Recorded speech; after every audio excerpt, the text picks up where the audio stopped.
I can hear myself in the headphones.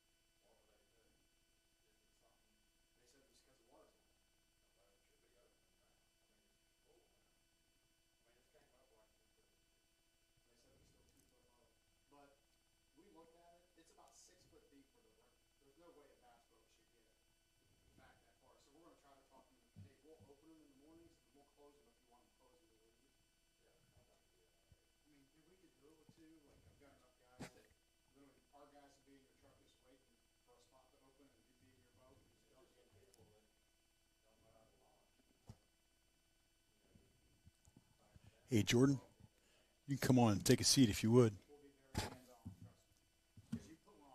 And you can.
Who I can't recognize.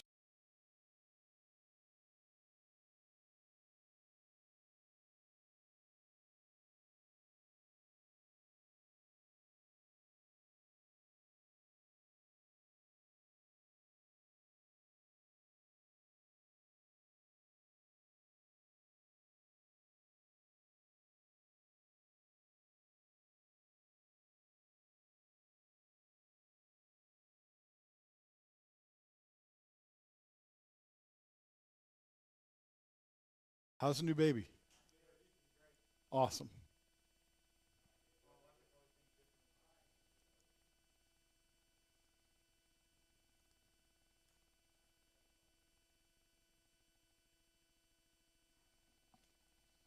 Hello, everybody, and welcome to Roundtable, the NPFL podcast and pregame show that we do at each tournament of the 2025 NPFL season. My name is Ken Duke, and we are here at 4 Points by Sheraton Hotel in Huntersville, North Carolina for stop number 2 of the 2025 season. We are at Lake Norman, and competition is going to begin Wednesday, a few days away yet, April 16th. That's when things kick off. It runs through Friday, the 18th. Today was the first day of official practice, and we're going to get this show on the road right now with my first guest. His name is Jordan Osburn. He's from Longview, Texas, and Jordan is in his first year with the NPFL, but he is no rookie. Jordan, welcome to Roundtable. Thank you for having me. It's our pleasure, absolutely. Now, I said it's your first year with the NPFL, but as I also said, you're not a rookie. You fished a bunch of FLW derbies through the years. You fished in a couple of Forest Wood Cups. You've won several $100,000 in competitive fishing, 6 top 10s on the FLW Tour. So what's it like do you feel a little bit like a rookie because you're kind of going through the NPFL process for the first time? No, I really feel more like, I think, kind of like when I was on the FLW Tour and I started to kind of get in the groove after the first couple of years, I struggled. And then the last few years I fished, I struggled as well. But in between there, I had 3 or 4 years where I was just really consistent. And, like, I think going back to no forward sonar right, kind of places me back in that time frame when I was kind of on a roll. Comfort zone, on a roll? Sure. Yeah, comfort zone, and that's kind of how I feel right now. Definitely don't feel like a rookie, especially just turning 40 years old. You're a young man. But, you're young. Yeah. You're just a kid. But no, it really feels very comfortable. The first tournament there at Santee, you know, I kind of had some adjustments to the way you do things with NPFL, and it really wasn't that big of a deal. Things were really smooth by the end of the tournament, but really just I feel really comfortable being here and fishing with this group of guys. I'm glad to hear that. That's wonderful because, you know, you're accustomed to big-time tournaments, as we say. You fish from FLW stuff, some bass stuff, quite a bit of it, in fact. And now a new league, different personnel running it, not a lot of the same habits. Not the folks from NPFL did not come from BASS world, did not come from the FLW world. So naturally there are going to be some different styles and different approaches to things. Speaking of Santee Cooper, man, how about day number 1? It's your first time with NPFL. Day number 1, you didn't just have a good day. You had the best day in NPFL history. You had a 5-fish limit that weighed 33 pounds and an ounce. What did it feel like to kick your NPFL career off like that? Well, it was definitely pretty special. And, you know, I had a practice that was – well, let me go back. So, first of all, for me to just make it to that first event was a lot of hard work on getting things squared away back at home with the business, the family, and just, you know, being able to come here to a tournament with, you know, no weight on my shoulders. Right. And so we got to that point, and I showed up, and I actually slept in the first morning of practice. I was the last guy to leave the house, which is not necessarily unusual for me. And practice gets to going, and it's like it didn't matter where I went. I was texting or calling the other guys in our group. I'm like, okay, here's what I'm doing. I'm catching them.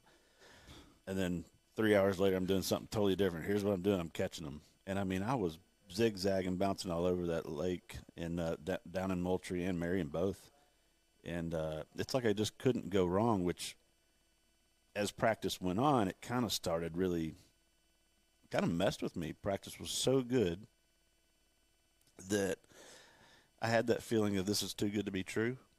Right. And on top of that, I was like, I don't even know where I'm going to start on day 1. I had like a dozen different things that I felt like could produce a good sack of fish. I mean, I was catching 25-plus pounds, not just each day, but within each day doing different things. It was really pretty crazy. And, you know, it turns out I decided I'm going to go down to Moultrie. And, you know, usually I end up doing something kind of off the wall. And usually I'm doing something off the wall when I do well.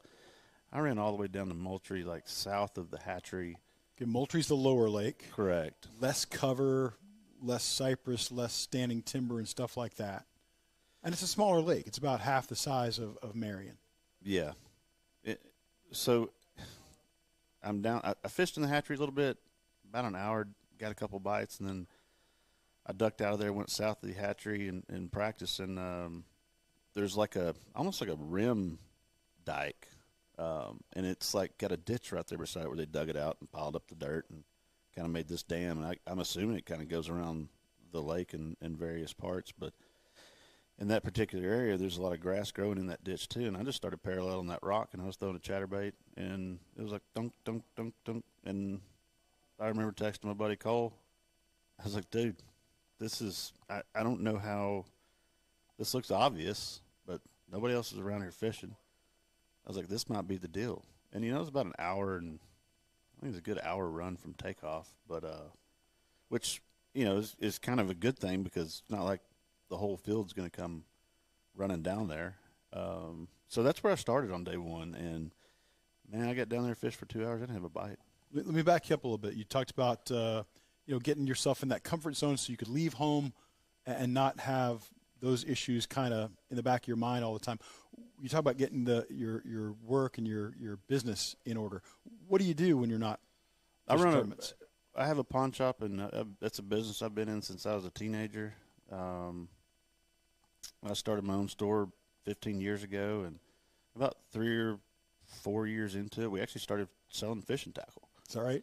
Yeah, so like half the store is kind of like sporting goods, fishing, firearms, and all that kind of stuff. And I started doing that, and then shortly after that, that's when I started getting into fishing. And I didn't have a history of fishing tournaments growing up. My dad, he was a golfer, wasn't a fisherman, but time out at the golf course kind of sparked my interest in fishing because of the golf course ponds. And oh yeah, I'd have my clubs on the back of the cart and a couple fishing poles every time I was out there. And sometimes I'd just stop mid round and sit there on the pond and fish for an hour or two. But yeah, so let's put out a plug for your pawn shop. I know you listed as one of your sponsors, and obviously you get a lot of support from your primary career. So what's the name of it? It's called Solid Pawn and Outdoors. Solid Pawn and Outdoors. It's in Longview, Texas. Yes, sir. I hope folks will stop by because not only can you pick up guns and things like that, certainly, but fishing tackle as well. It really is a neat place, and I'm not just saying that because it's my business, but it's a different place than your average pawn shop. It's really, I always tell people it's a man store. There you go. Gotta like that. You also mentioned the house, and obviously it sounds like you're sharing lodging with some other guys in the tournament. Yeah. And you're sharing information with them too. Sure. Who are those guys? So historically, I've traveled with Zach Burge. I mean, he kind of got my career started when he said, yeah, you can jump in the boat with me, fish as a co-angler. I traveled with him on the FLW tour back in 2015. And that's kind of what got things kicked off. So he and I, have roomed together for years and have become very good friends. And then, so when the NPFL thing came up and I committed to fish, I said, what's the lodging arrangements? We got a group of guys, Josh Hooks and Seth Ellis and Cole Harris, and then me and Zach. And actually, Watson stayed with us at Santee as well. So that was my first time meeting. That's a lot of talent in one house. Yeah, well, and talented in many different ways. Not sure if I want to go there. No, probably not. We fair enough. God, we stayed up late way too often that week, so it wore me out. So now, is that just the arrangement you have with all those guys, that you guys are going to share information when you get to a venue? Honestly, we haven't really had a conversation about it. I'd get back to the house, and I just say what I did for the day. I'm not really worried about any of those guys coming in and necessarily poaching on what I'm doing, but I want everybody that I'm rooming with to do well. And if I can, spark, give them a little tidbit of something that helps them improve their day, then, I'm all for that. It's an interesting group because in looking at it, you guys are not all from the same area, are you? You guys are spread out a bit. So I'm guessing your fishing styles are also pretty diverse. Is that fair? Yeah. I mean, we all know the fisherman that Zach Burge is. Yeah. Me being from East Texas, Santee Cooper actually felt really comfortable for me because it's a blend of it made me feel like I was fishing Lake of the Pines some of the time, and then Caddo Lake some of the time. Caddo Lake's just loaded with cypress trees, and Lake of the Pines, has the grass, and it really, as soon as I put my boat in the water, I felt really comfortable there. Had you not been to Santee before? Never had. Wow. That makes your day one performance even more impressive. And folks, what Jordan did on day one was he shows up with a limit that weighs 33 pounds, 1 ounce, the biggest catch in NPFL history, eclipsing a guy who had set the record just moments before. But the record going in had been 30 pounds also at Santee. And Jordan blew it away. Now, but you also had a great practice. Is that ordinarily good luck or bad luck for you? Big practice, and then a lot of guys, don't want to have a too big a practice because they worry that it's going to all go away on them. I like to have kind of a mediocre practice. I like to rule out a lot of water and kind of narrow, the lake down to just a specific area, just to simplify things. But the way that it went at Santee Cooper, I didn't eliminate anything. It didn't matter where I went on the lake. I was catching fish, and I was catching big ones, and it really messed with me. Like I said, I didn't know where to even begin day one. And as I went through the rotation of where I was going to stop, the day was not unfolding very well. I mean, at noon, I had 2 fish in the box. And what would they have weighed together? 8 pounds. 8 pounds, so not nearly on the pace. You're doing 6.5 pounds by the time the day is over. Correct. And so I had a late day the first day. So, at noon with 2 fish, wasn't really, really concerned. But I was kind of just to the point where I was like, okay, this is kind of the way I thought it was going to play out. I had a great practice, and now I can't duplicate any of the things that I've done. So I made a run across the lake over in the Utah Creek area, and I had found this place both looking at Google Maps, and then a buddy of mine kind of tipped me off to it too. He's like, this place where I've seen, some guys historically catch some fish in there, and I'd gone in there and practiced and got just a couple bites, but they weren't even good fish. So I was kind of making a run across there to just maybe fill my limit out. Yeah. And it's just a little back of the creek, a pond. Supposedly there's a spring that comes into it because the water is significantly cleaner in there, especially with the way the lake had been churned up from the wind. I mean, right. I went in there, I could see 4 and 5 foot down to the bottom, and had some 4 or 5 different types of vegetation growing, and it was just really like a pond that's about 1.5 acres, 2 acres big, and I'm sure it's no secret. I was really concerned that day 2, which was, because the tournament had been adjusted, it was Saturday, so I thought, well, there's going to be some locals that come in here because this is kind of just, if I can find it on a map, the locals probably know about it, Sure. But, went in there with the 2 fish in my box, and I caught a 4-pounder. I thought, okay, I'm just going to stick around in here until I fill out my limit, and caught a 7-pounder, or 7+. I wasn't weighing them. And they gave me 4, and then turned around and caught another 7-pounder. That gave me 5, and I'm sitting there doing the math. Well, okay, I have a bag now. I have you got 20 pounds. 20 pounds. Yeah. And turned around, caught another 7+, dumped that 3-pounder out, and I left. I left with. Now, you're catching these fish on a ChatterBait? A ChatterBait. What color? Green pumpkin. Just jackhammer green pumpkin, 3/8 ounce, something that is always on my deck. Yeah. Kind of wherever I go fishing. Anything special on the retrieve or trailer? I don't know. I always feel like when they're biting a ChatterBait, I feel like I'm not going to say I can catch them better than anybody, but it's something I really have a lot of confidence in it whenever they're chewing on a ChatterBait. So, just a Zaco trailer, nothing special at all. I don't know that I do anything special on the retrieve. I don't know. I do it the way I do it. I don't really know how to explain it. You did it better than anybody else that day. That's what I know. Yeah, so it was like I said. I came in there like noon, and by 12:45, I was like, I'm going to leave this alone. Again, I wasn't weighing them, so like those that I say were 7+, maybe they were closer to 8s. I don't know, but I knew I had a good solid 20 25 pounds. And I was having some trouble with my live well, and I thought, I'm just going to go back to the creek and take off. And I still had like 3 hours to fish. And I kind of had to limp across the lake to keep water running in my live wells. And I got over there to take off, and I ducked in the creek just south of takeoff and caught like a 6.5 and dumped out I think a 4-pounder, something like that. When you're culling 4s, that's a spectacular day. And so I had like 2 hours left to fish, and at this point I'm just like, I just want to go weigh in. Like I don't really want to. I was frustrated with my live well situation, and I was like, this has been a good day. I think I know what I'm going to go do tomorrow. I'm just ready to go weigh these in and go to the house. Now, 33.1, is that your best ever 5-fish limit in a BASS or FLW or, yes. or now NPFL tournament? Yes. Yeah. That's going to be tough to beat. Yeah, it's pretty cool. Like I don't think you're going to find Jordan Osburn's name in the record books for anything. So like to be a part of, and I know right here. I know.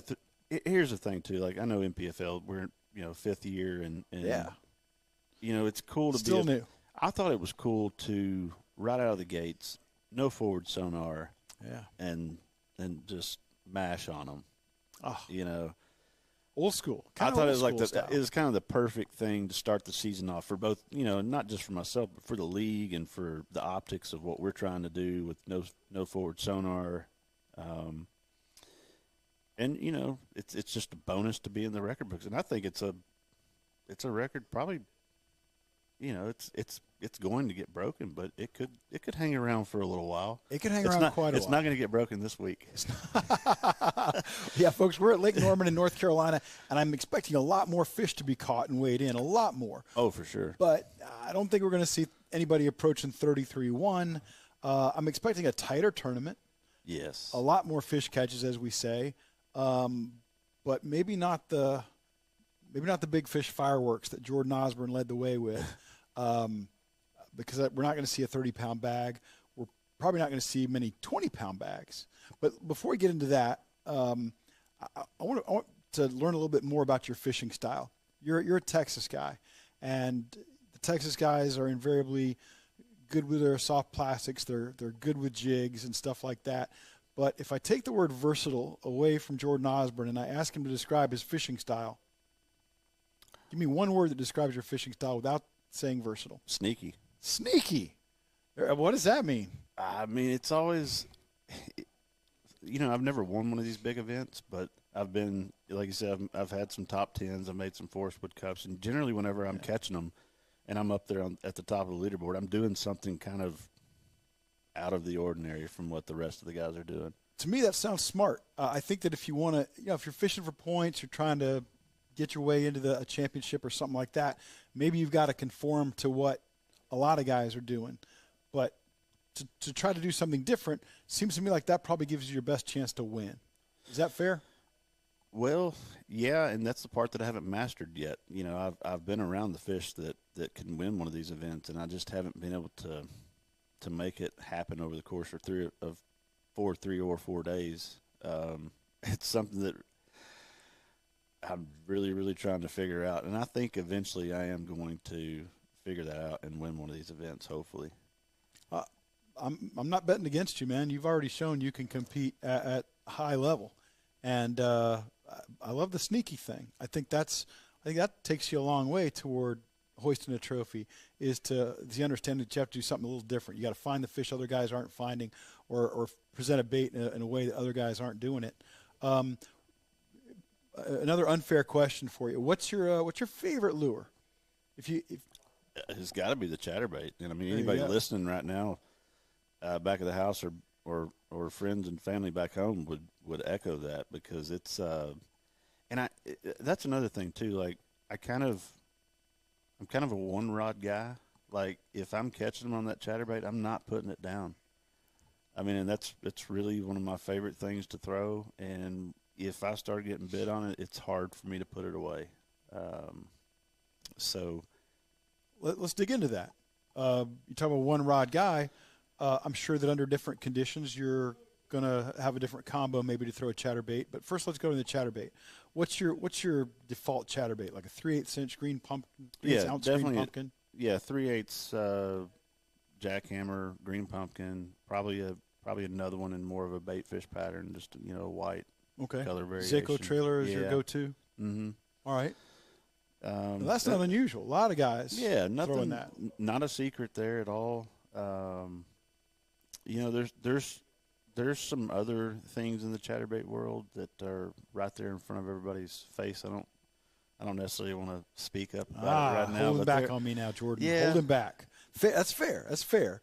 Because one of the things I love to have a guy do is to just basically unbox their favorite bait for me and show me all the things they do before it's ready to tie on. Not asking you that here. Not going to go there. But let's talk about let's give some good basic chatterbait tips for folks here. So you like the 3/8 ounce. You're going with a green pumpkin maybe or a white for a bait fish look. What kind of line are you typically throwing it on? I'll throw it on pretty light line compared to maybe what most guys throw. Probably 16 or 18 is what you would typically see, especially if you're maybe in grass. Sure, maybe even braid in heavy grass. Well, I'll throw it on 12 and 14, and I think you get a different presentation that that. Does it hunt better on lighter line? Oh, for sure. Really? Yeah. Yeah. Okay, sure. that's that. See, the original chatterbait always struck me as a bait that really hunted well.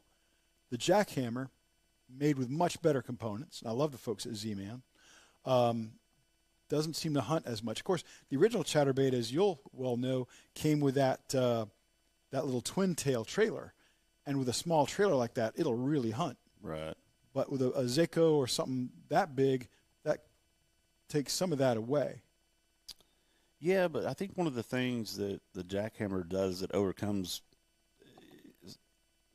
that part of it is like it really takes little effort to get it vibrating. Right. Yeah. And that's a lot of times like you throw that bait out there and I really like to work from the bottom. I'm not just like a cast it and wind it. I really like to be feeling. Sometimes I'll even work it like a jig. Even just dead stop it, let it fall to the bottom. Obviously everybody likes to wad it up in grass, yank it out, but I don't really like to just cast it and retrieve it. I like to try to throw as many variations in there in my retrieve as I possibly can. Gotcha. That's kind of the best way to put it.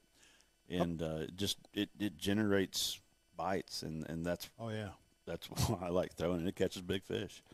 No question. How about rod and reel? What do you like for throwing a chatterbait? I throw a cashin. I think cashin makes one of the best chatterbait actions on the market. And I'm in the tackle business, so I sell all kinds of rods. But I've been with cashin for a long time. But they have a 7-1 chatterbait rod, and I probably have 8 to 10 of those rods in my box at all times. Is that right? Not just to throw a chatterbait on. It's kind of a versatile rod. You can throw a square bill. You can throw a little swim bait. I even throw a frog on it sometimes. So that's definitely my go-to rod for chatterbait. All right, that's all you're going to give us on the chatterbait. But okay. I'll tell you what, if you win one of these NPFL tournaments here and you do it on a chatterbait, you gotta really give up the juice, okay? Well, yeah, because I want Z-Man to send me a check. Well, we'll talk with Daniel Nussbaum. Do you know Daniel? No. We'll fix that. Daniel Nussbaum, one of the greatest people in the tackle industry, friend of mine, president of Z-Man. Great human being. He should know. He's probably like, what is this pawn shop doing ordering all these chatterbaits? There you go. It's like Daniel. every other week I got to write a check. Hook the man up, Daniel Nussbaum. Anybody from Z-Man who watches, make sure Daniel catches this edition of Roundtable with Jordan Osburn. We gotta have him supporting this man. You got 3 days of practice, 3 days of tournament. Day one's in the books for practice. Did you accomplish what you hoped to do on day one of practice? Well, like always, I got in late last night, a little after midnight, and my dad traveled here with me, and I told him, I'm not setting an alarm. I'm just going to sleep, and I get up, and we'll eventually make it to the boat ramp. And which I was going to cut today short, too, to come in like we were talking earlier, watch the Masters. So I got on the water a little after 10 and got off about 4, and I kind of saw what I felt like I thought I was going to see. You know, it's weird because you mentioned I've had 6 top 10s with FLW. Right. 4 of those have come from fisheries that have a dominant spotted bass population. I don't know why that an East Texas guy like myself, how that's translated to that, but I'm not going to argue with it. That's awesome. Yeah, because spots are taking over the world. Yeah. You know, they really are. So I kind of just, in every one of those events where I've made a top 10 at those fisheries, I've kind of done the same thing, and I just went out today and duplicated what I've done in the past, and it seemed to work today. We'll see how the rest of practice goes. So we're kind of eliminating that 33-pound bag from Lake Norman on day 1. Yes. Would a 22-pound bag be roughly the same equivalent? Oh, for sure. Are you going to do that for us on day 1? I don't think so. I think my program for this tournament is probably going to end up being more of a consistent, hopefully in that 15-pound range. I don't know if that's going to be enough to win this event, but I think it's going to be hard to beat someone that catches 15 pounds a day. All right, if I could give you 16 pounds a day for a total of 48, would you take it and sleep in and play golf? Yes, 100%. We want to take 48 pounds. Brad Fuller has not yet enabled me or empowered me to do that, so unfortunately you're going to have to go out there and fish. But quick, I want people to know a little bit more about you. And when we were talking a little earlier before the show started, I know about your passion for golf, and you're the reigning club champion back in Longview, Texas, where you play, and you came into the hotel. You're watching the Masters on your phone. Right. Rory McIlroy, I understand, won. I believe it's his first ever Masters. Are you happy about that? You know, I'm kind of neutral to Rory. I was hoping that DeChambeau would take this one, but I'm still happy for Rory. I mean, that's a career Grand Slam for him, I believe. That's impressive. Yeah. That's impressive. That separates the guys and boys. All right, Jordan Osburn, I appreciate your time, my friend. Thank you. Good luck out there. Appreciate it. If I don't see you before the tournament starts, I will see you as you come off the weigh-in stage on day 1. All right, sir. Take Thank care. you. We're going to get our next guest in here, and he is a local. He is also a long-time tournament standout with NPFL, now second year with NPFL, but he's fished with everybody. He's been a former Elite Series guy. He's fished all the circuits. He's done super well. He's qualified for Bassmaster Classics. He's qualified for Forest Wood Cups. And his name is David Williams. David, welcome to Roundtable. Thanks for joining us here. Appreciate you having me. And you got a lot of accolades, man. You've been around quite a while, and you've done extremely well everywhere you fished. And David's a local from Newton, North Carolina, so Lake Norman is your home body of water. You fished here your whole life, I think you said. Yep. Yeah. My dad started taking me when I was a little bitty feller, and you know, pretty much, you know, learned where I learned how to do everything at. And when I progressed and started getting my own boats and stuff like that, you know, I would spend a lot of time out here and just, you know, learning the lake and, you know, learning how to fish it, and that's pretty much where I cut my teeth at. And now, being a local favorite like that, being a guy who, you know, a lot of eyeballs are going to be on you, and of course you're not alone. I want to get to your neighbors in a little bit, but being a local favorite out here, being a guy who's had a lot of success in his home water, does that put extra pressure on you, or are you comfortable with it? I'm okay with it. Just, I mean, when you fish as long as I have, it's pretty much just any other tournament. You know, when things are meant to happen, it's going to happen, and you can't do anything about it, you know. And when it goes wrong, sometimes you can't do anything right. So you just got to, you know, go out there and do the best you can, and hopefully it's your week.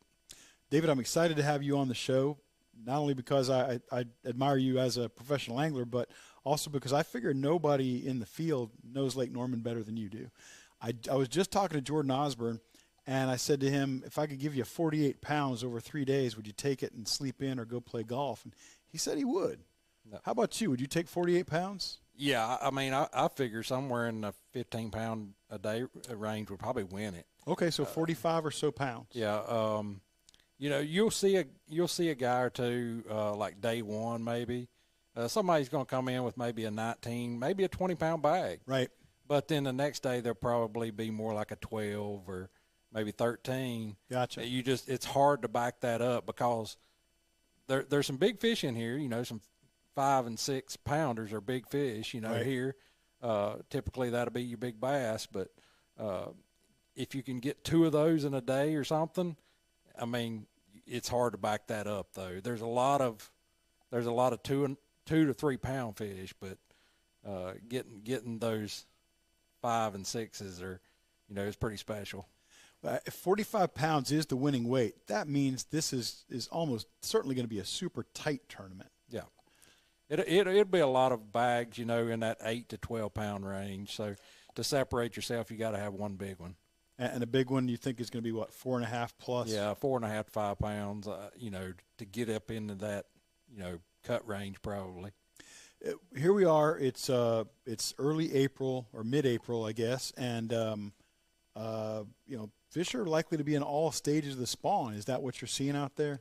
Yeah, the weather's been really crazy this year. It's been up and down, up and down. We get, you'll get a stretch of a week or two, and it would be like 80 degrees, and then the next week's in the 30s, and we haven't had much rain. The lake's been down probably 3 to 4 foot, and this past week we got a lot of rain, so everything where all the fish were, it's kind of covered up now. So the lake came up a couple feet this week, or close to 2 foot, I would think.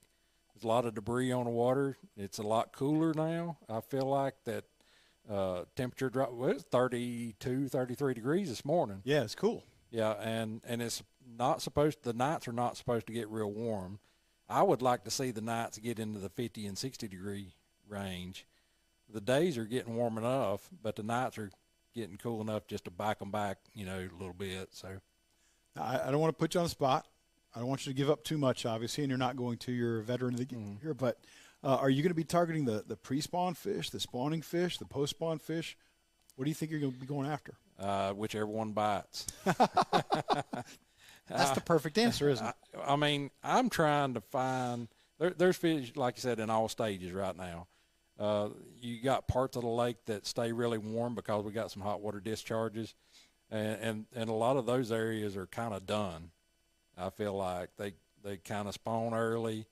A lot of times they'll start spawning in some of those areas in February. Wow. And March, and usually they're done in those areas kind of by April, and you'll get a lot more post-spawn fry garters and stuff like that.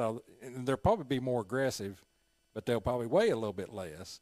And then you get into some areas where the water's a little cooler, and they'll be more pre-spawn, but they'll probably weigh a little more, a little tougher to catch. And then there's fish on the bed too. Yeah. So. I'm expecting to see a lot of fish brought to the scales this week. Is that a good assumption? Yeah, there'll be a lot of limits.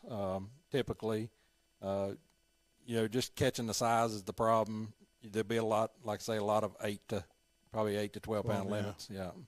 And then just getting above that's what you got to do. Now, Norman, apart from being a great numbers body of water, also has just about every kind of bass you'd ever want to catch here. There's largemouth, there's smallmouth, there's spots. Will the smallmouth play at all, or? You don't see them very much. Yeah. I mean, I've only seen a handful wade into my life here. I mean, really, but when I grew up fishing here, we didn't have anything but largemouth. Right. Yeah. And they were, we called them a lot of different names, but hammer handles and different stuff, because they were just real skinny, real poor, and they. The wildlife stocked it full of stripers, so the stripers would eat all the bait, and the bass suffered. And I mean, 8 to 9 pounds won a lot of tournaments when I came up, started fishing here. But then the spots got introduced. I don't know exactly when, probably early 2000s, something like that. They got introduced and they took off. A lot of people hate them. I like them. They're fun to catch. They're biting fish. Yeah, they like to bite. Yeah, they always, just about always bite. Yeah. It makes it a lot more fun to go out and catch a whole lot more fish, in my opinion. But and here actually, maybe 2 to 3 years ago, the North Carolina Bass Federation came in and collected some money from the fishermen, and they actually stocked a bunch of F1s in here. Oh, now we're talking. Yeah. Florida strain bass, folks. Florida strain bass are, as long as they stay more or less purebred Floridas, they're gonna grow bigger fish than you're accustomed to here. Yeah, and I don't know how good they're doing. I know I've seen a few of them, but the wildlife stepped in after they, and put some in also. I don't know if it's continued from that 1 year, but they did put quite a few in that 1 year. It's kind of a controversial move, because that's an invasive species in this part of the state. Florida bass come up through peninsular Florida, and they actually go up into the Carolinas naturally, but to be this far west in the state would be out of the ordinary. Yeah, they've done it in quite a few lakes around. Smith Mountain, they've took off there. Smith Mountain fishes a lot like Norman. They've done it at Chickamauga and stuff like that, and they've really took off there. Man, they had some monster bags down there a few weeks ago. But I'm hoping they make it, But we have a lot of fish in Lake Norman right now. That's exciting. Like I said, that's going to make for a very tight weigh-in. One of those weigh-ins that's going to go down to the last guy to cross the stage, and it'll be won by ounces rather than pounds, don't you think? Yeah. It won't be nobody blowing this one away by 40-something. 45 pounds. Different story, different league, but that guy is going to be in this tournament too. He's just missed a day of practice, unfortunately for him. Yeah. Maybe he doesn't need practice. Maybe he's so hot. He don't need practice. Yeah. He doesn't need practice. I'll shake his hand, but he might scald me. Yeah. That was amazing. David, when I think of North Carolina, I can't help but think of crankbaits. Yeah. What is it about the state of North Carolina that produces so many outstanding crankbait anglers like yourself? Well, I don't do it as much as like the Fritzes and the Becks and David Wright and a couple of those guys. They're, Chris Baldwin. They're more the high rock, the Yadkin chain. Gotcha. Those guys grew up doing it more. And they know, I've watched them before. They'll pick out a single stump on a point or something and just make repetitive casts to it. We do it a lot here in the wintertime. Okay. I would say November through March is pretty much the best cranking time here. But that's more or less a lot of shallow cranking. You can catch some year round on it, but winning tournaments, that's the time of year to do it. If you had to guess, if you had to give me a depth range where you think this tournament is likely to be won, what would you think? It'll be, shallow. Shallow? Yeah. 5-6 feet or less? Yeah. Even, most of them's going to be around either where they're going to bed at, either post-spawn, pre-spawn. Even the fish that are caught out, a lot of these spots spawn out on shoals. Right. There's stumps out on these shoals and rock piles and stuff like that. And that's where a lot of the big ones will spawn, out there on those shoals. And but most of those shoals are even 2-3 foot, they come up really shallow. I know you make a lot of your own baits. I know you make spinner baits and stuff like that. Why do you do that when you can probably find somebody who would make a David Williams signature series spinnerbait for you, or B, find something that would work just as well, but you wouldn't have to pour lead? Yeah, I don't know. It's just, something me and Dad always done, and, we enjoyed doing it, and we like kind of customizing them the way we want to. We don't really do anything that special, but a lot of times I just carry all the components. Right. And if I say, hey, I want a different blade combination, I can change it out. I've got to imagine. Now, I toy with a lot of baits, but I don't make any baits from scratch hardly. When you make a bait from scratch, do you feel like you have a better command or understanding of what that bait does and how it does it? Yeah. When you buy one in the package, you don't know, like a spinnerbait especially, you don't know what size wire you're getting. You don't want, you don't know exactly, how much it weighs. Gotcha. Gotcha. Yeah. But and that way, when I put the kind of wire, in there I want, I know what this wire pretty much I get this vibration out of this one. This one's, stronger, but it's more of just for flash, so you get little things like that out of building them yourself that you can't get, from buying them. Makes a lot of sense, and I'm sure your understanding of the baits is so much deeper than mine or a lot of us who don't make our own stuff. Here's my favorite question, David. I got to ask you. If you had to describe your fishing style in one or two words, and you can't use the word versatile, because so many guys love to use the word versatile when they describe their fishing style, but how would you describe the David Williams style? Man, I'm not near versatile enough. And I think that's kind of hurt me on the top level because they fish so many different types of lakes. I'm just a shallow water power fisherman, I do my bass feed on the same thing.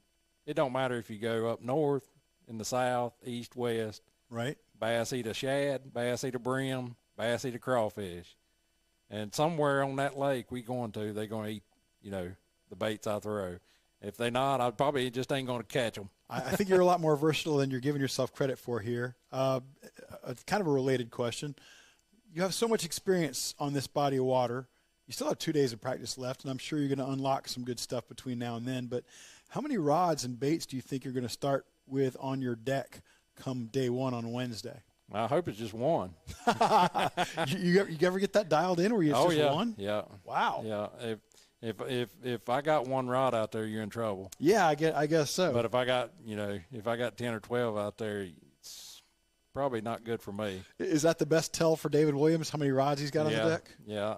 And a lot of times I know when I fished local tournaments, I kept everybody guessing. I would just leave the rods in the box till I get to where I'm stopping them. But it don't take long when you get there. You ain't got to get up with one or two rods. Oh, man, I would be afraid if you had one rod on the deck. Yeah. I'd say this man is dialed in. I'd wonder why you didn't have two, just identical outfits, just in case you break one off or something. Yeah. But one rod on the deck, that's the ultimate in confidence and being dialed in. Yeah, it's you can do just about anything here and catch fish. I mean, it's such a versatile lake. Yeah, docks are such a prominent cover item on Lake Norman. Mm-hmm. And, I'm assuming everybody in this field can skip a dock with a wacky rigged stickworm or a jig or even a buzzbait or something like that. Are docks going to be a major factor, you think, this week? I mean, pretty much always. Yeah. I mean, you basically only have three types of cover here. You got a dock, rocks, and pretty much man-made brush piles. Gotcha. And here, I mean, the last 10 years, the way this lake's grown up, most of the people that live on the lake now, they don't fish. So if you put in brush piles, when the water comes down in the wintertime, they like to clean them up and burn them. Yeah. So a lot of the shallow brush is gone from year to year. I was talking to somebody just the other day about brush piles, and I've planted a lot of brush piles in my life, and I got to thinking that with all the sonar out there now and the sophistication, I'm not talking about the forward-facing stuff either. Mm-hmm. I'm just talking about 360 or whatever, or side imaging. Are brush piles as valuable as they used to be now that everybody else can find them so quickly? Yeah, I mean, I think so. I mean, some of the same places I fished brush piles 20, 25 years ago still have fish, most of the good ones get freshened up, Right. Do you plant some brush? Or? I used to do it a lot. I haven't done it. I don't fish out here near as much as I used to. Just traveling and stuff. And which I got a son that's 9 years old, and he's eat up with fishing. So a lot of times we come out here just to find fish, but we hadn't got into too many tournaments yet together. Well, that's coming soon. If he's 9 and eating up with it, that's coming soon. And to get to break into tournament fishing with David Williams as your dad, come on, that's ridiculously great training ground. Well, folks, what David Williams was just saying about not fishing that much on his home lake in his backyard at Lake Norman is something I hear from a lot of pro anglers. They may fish a lake they may fish Sam Rayburn or Toledo Bend or Okeechobee more often than in their backyard. Because on those rare occasions they do get home for a while. Yeah. I know. It seemed like, especially when I fished like on the Elite Series, we would go to the same bodies of water every year. It was, you'd go to Florida twice every year, you'd go to Texas twice every year, and you'd go to New York twice every year. I love going to those places, but it was like we never ventured out much. Yeah, and if you're very unlucky, you had to go to the Sabine River. I like the Sabine. That was one of my favorite places. I mean, it leveled the playing field. Oh my gosh, yeah. When you're not allowed to go into Louisiana and there are very few fish being caught, that was a tough place. That was my very first tournament on the Elites, and I probably would have won that tournament. I broke down on day one. Oh. And I ended up finishing like 16th or 17th after breaking down on day one. So that ties into another question I want to ask you, and that is, are you a guy who likes a grinder of a tournament, or just an absolute slugfest of a tournament? I think grinders are better for me because I'm growing up in this region. I'm not geared for the slugfest because I don't know what it is. It's almost like it's mental that when we go somewhere like, say, Texas, where you got to have a 28-pound bag to do good or something. Sure. I get to 19 or 20, and I'm like, man, I've had a great day, and I feel like I start progressing to practice for the next day or whatever. Yeah. And I'm like, you got to keep your foot on the gas when you're fishing, and I just haven't been able to do well in those slugfest type events. Well, it's interesting. I asked that question to a lot of bass pros, a lot of top pros like yourself, and most of them do say they would prefer a grinder. Yeah. I guess they feel like, and I think this is a fair statement, they feel like their skills are superior to much of the rest of the guys in the rest of the field, and they're going to be able to show those off better if it's a little bit tough. Yeah, there's guys that do better at the grinders. I think it's guys more like the Bill Owens, the John Cox, guys like that. And then you got guys that like the Lee Livaseys, like Patrick Walters. The guys that when it takes 100 pounds, they're going to have it. They're going to be right there. Yeah, and I'm sitting there with 60 pounds and getting my head thumped. So feeling like you're having a really good tournament. So, but that's just, I think it comes from a lot of say like Lee's from Texas and Patrick's from Santee, and they're used to catching those monster bags like that. And I grew up around the Catawba chain where 15 pounds. most of the time growing up, 12 to 15 pounds would win every tournament. Right. Yeah, it does train you for that, and I can completely understand that. I've never factored in the locality level of it, like a Livesey around Fork or a Walters around Santee or some of the guys maybe around the Harris chain or the New York, like the guys can go up St. New York. Lawrence. Yeah, the guys who are going to catch 25 pounds of smallmouth in a day. Yeah, that is a better way of looking at it, I think. Totally unfair question for you, David Williams. Irrespective of what the weather might be, irrespective of what the conditions are, anything like that, what's your single favorite lure to fish? Probably made more money on a jig than anything. Any particular jig, though, like a most of the time I throw a half-ounce queen tackle jig with a zoom trailer on, usually a Zoom Z-Crawl or Speed Crawl, something like that. That's my go-to most of the time. Now, if I'm just going out fun fishing, if I want something fun to fish, I want to throw like a buzzbait or something a topwater or something, Yeah. But jig fishing's probably been my biggest strength, I would say. With that jig, is that a bait you're pitching and flipping a lot? Are you casting it? What are you mostly doing with that particular jig? I do it a lot of different ways. I like to just swim it. I like to fish it to see how the fish want it. There's different times. Sometimes, like when they're bedding like this, a lot of times they want it like right on the bottom. Sure. And then you get into more of the shad spawn when you swim it more. Just sometimes you'll hop it more. Sometimes you just really you just have to figure out how the fish want it.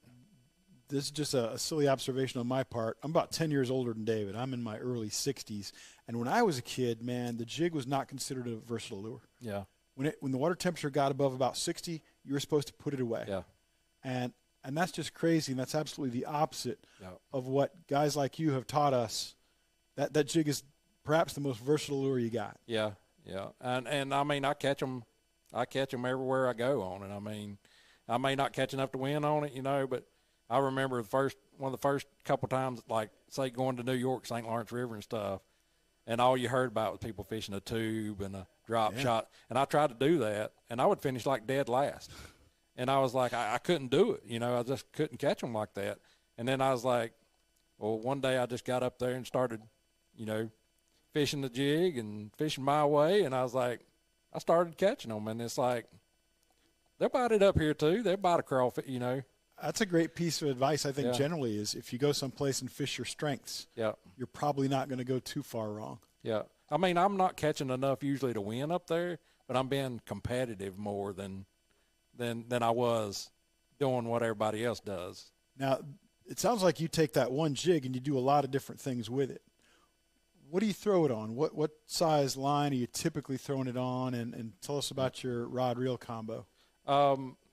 Most of the time I'm throwing it on about a 7.2, 7.3. I use a stick 5 rod. It's a company out of Texas. Really sensitive. It's kind of a medium heavy. It's considered a heavy, but it's on the lighter side. Yeah, I'd say it's a little bit lighter than a heavy myself, but you got to have a little bit of tip, like to skip and stuff like that. But most of the time I'm throwing a pretty fast gear ratio, 8.3 to 1, and I'm throwing 20-pound test. Most of the time I'm old school. I'm still throwing a lot of mono. Really? Yeah. Okay. So you can get away with, well, you said it's on the lighter end of heavy, but you can get away with a heavy rod given the stretch you have with mono. Mm-hmm. I'm gonna come out and say it. Maybe the fluorocarbon guys don't like it, but I think mono casts a lot better. Yeah, and it don't have the memory either. Right. Like a lot of times, if you skipping a jig or something on fluorocarbon, it has a lot of memory, and if you backlash it, it's like it almost like it stays in your reel. It's like, but mono is like you cast it out the next time, it just like it forgets about it. Yeah, that surprises me. I didn't know there was a lot of guys throwing a bait like a jig on mono. Well, there's probably not. But yeah, it's just you, David Williams. You're the only one. I probably am. You might be, but you're doing well with it, so that's what matters. It works for me. I mean, so. And I'm kind of a tightwad too. I don't like to spend a lot of money. You can get big game pretty cheap, can't you? Is that the mono you use? Or? Well, I've actually been using the High Seas line for quite a while, but they actually got out of the bass business. So I don't know what I'm going to do now. So I'm just using what I got right now until I could find something else I like. Well, good luck with that. I'm sure you'll find something you like, but I think that's very interesting. And it sounds like you fish a jig, that particular jig. What is it about that particular jig that makes it so versatile? What kind of head does it have? The queen tackle jig is a tungsten head. Okay. And the feel of a tungsten is so much greater than a lead. Yeah. And it's louder, like when you're dragging it in rocks and stuff like that. But I remember one time, I think I was on Lake Oneida, and I was dragging a jig on shoals, and I kept breaking them off, and I was like, I couldn't tell what it was. I could feel something down there, and then I had one of these tungsten jigs, and I said, well, I'm going to try one of those. And I tied it on, and I was like, I can feel exactly what's down. It's like the feel of it was so much greater. It was incredible. And I was like, I pretty much hadn't went back. So pretty much stick with that. Now, tungsten being more compact, does it skip as well as a lead jig? Oh, yeah. It does really well.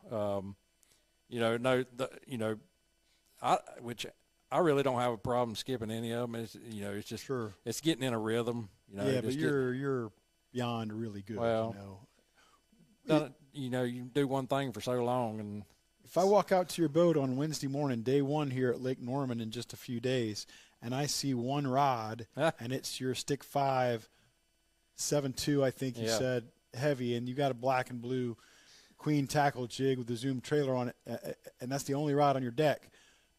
Yeah. Do I need to be following you that day? Man, I hope so. But this field's loaded with really good locals. Some of the best locals. Gosh, yeah. The best locals on Lake Norman are all fishing this tournament. It's amazing. We've got 20 guys out of a field of 117 anglers. 20 of them call North Carolina home. There's another 13 that call South Carolina home. and I don't know how many of those, probably 12 or more, call Lake Norman home. They fish here every week, pretty much. I mean, team tournaments is kind of like fishing a pro event almost. Yeah, this is perhaps the most stacked field of a regular season tournament I've ever seen. Yeah, it is. And any of them can win any event out here. I mean, you got guys that that's all they do is fish tournaments on Lake Norman, and they've jumped in this year and they're good out here. I can believe that. Yeah, I'm impressed. I think that I think I'm looking forward to one tournament or two during the season, David. But then when I dig into that tournament, I realize that there's something that's fascinating about every last one of them. Oh, yeah. At Santee Cooper, I was looking for some of the weight records to fall, and they all fell. It was crazy. Yeah. At this tournament, you don't look for big weights at Lake Norman. You don't look for big bass at Lake Norman. But, because 45, 48 pounds, somewhere in there is likely to win this thing, you think, wow, this one's going to be tight. Right down to the wire. Ounces will separate several places in the standings. And then you look at the field, and you realize that about a third of the field lives within a couple 100 miles of here. Yeah. And you think this is an amazing concentration of talent. Oh, absolutely. You can about cast over a half a dozen of them from the lake pretty much. We're going to wrap this up in just a minute, but I got one more question for you. Does that make it tougher for you because you're going to be launching and there's going to be another maybe 20 guys out there? Mm-hmm. Are you expecting to run into them a lot because you share some of the same habits and tendencies? Oh, you will some, but this lake fish is really big. You can pretty much – there's no I don't feel like it. There's no one area that this tournament's going to be won out of. Okay, that's good to know. You can actually win it from the dam to the river. And it has been. I mean, I've seen you fished opens here, and someone's been one behind the dam, and then you've had guys win on the lower, just anywhere in between, mid-lake. A lot of water here and a tremendous amount of shoreline. Yeah. And because of the boat docks and so forth, quite a lot of cover. Yeah, it fishes really big. It's just finding the area where it's hot. Where the bigger ones are up at. Well, my money's on you, man. Man, we're going to try our best. Hopefully it works out. If it's meant to be, good Lord willing, we'll make it happen. David Williams is going to get it done, folks. He's a dangerous man. He's on his home body of water here, not to put additional pressure on him. You're going to be sleeping in your own bed, I guess. Yep. That's got to be nice. Yep, for sure. We just actually moved like 2 weeks ago, so I moved in my dad's old place. He passed away last year about this time. Sorry to hear that. But and that was my fishing partner every tournament I ever fished out here, so I'd love to win one for him. And I hope you're going to get done, man. Absolutely rooting for you here. Well, folks, David Williams. Thank you, sir. Go get him, man. Starts Wednesday. Stop 2, Lake Norman. We're in Huntersville, North Carolina. Launching the weigh-in is at Blythe Landing Park here in Huntersville. Launch is going to be about 6:45 a.m. Wednesday, Thursday, Friday. Weigh-in starts at 3 Wednesday, Thursday, Friday. Come on out. Meet the pros, get some autographs, get some tips. And our live tournament coverage begins Wednesday, April 16th, runs through Friday. That's 8 to 1. And don't miss the live weigh-ins. That's when Big Al brings a boom. Folks, we'll be back tomorrow with more.